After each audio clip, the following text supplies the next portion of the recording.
I've actually only been music director, chief conductor, or whatever of two orchestras before in my life.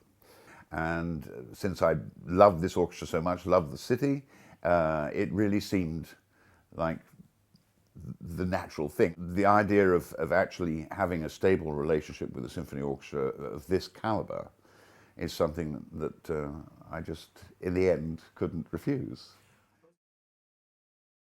Whenever you go to a new orchestra, you never know what to expect. I mean, you expect a certain level of musicianship. It's also the way an orchestra and a conductor relate, which there's a sort of chemistry that you hope will happen. But I had a real feeling about the way the orchestra responded to me and I responded to them, because one has to remember it's a two-way street. You just don't go in and say, this is the way you do it, you know. Certainly, you know, as a conductor, you come in having very clear ideas about how you want pieces to sound and to go, but you also take what an orchestra gives you. And I think that's a very important part of my job, is to take what the orchestra is giving me and use it in the best possible way.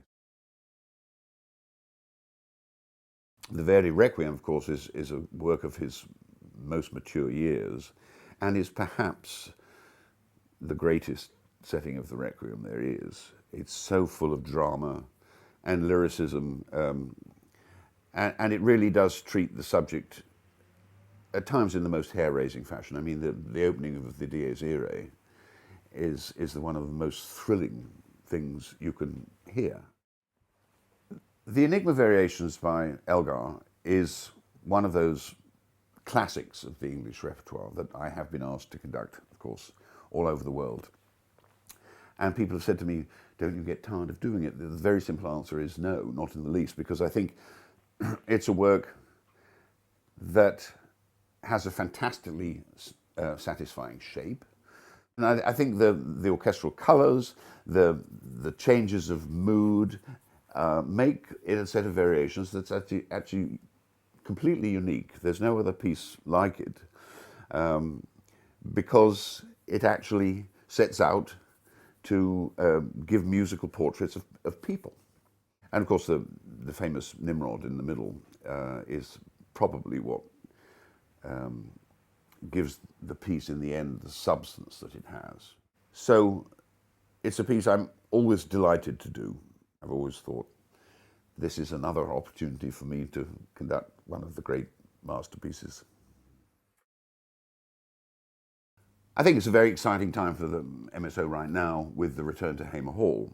And of course, you know, we're all waiting with bated breath to see if its acoustics are all we hope they will be.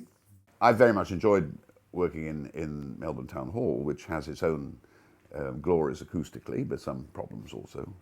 And so I think we're all very much looking forward to being back in Hamer Hall. And I've just been looking at some photographs of what it's supposed to be looking like, and it's interesting because also even physically it's looking quite different from the way it was before.